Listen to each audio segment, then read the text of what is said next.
আজকে একটা নতুন একটা ভিডিও নিয়ে আমি চলে এলাম। তো আজকে একটা ব্লাউজ আমি একটা কাটিং করেছি, চৌকো কাট। তো এই যে এই লেসটা গোল্ডেন কালারের লেসটা করেছি, আর হাতে লাল বর্ডার দিয়েছি আর কি।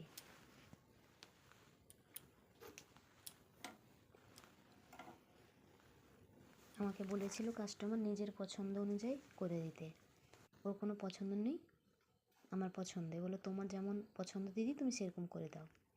তো এই হচ্ছে সামনে গোল করেছি আর পিছনে চৌকো করেছি। তো কেমন লাগছে অবশ্যই জানিও। এটা যখন আগে করেছিলাম তার কিছু ভিডিও করে রেখেছিলাম,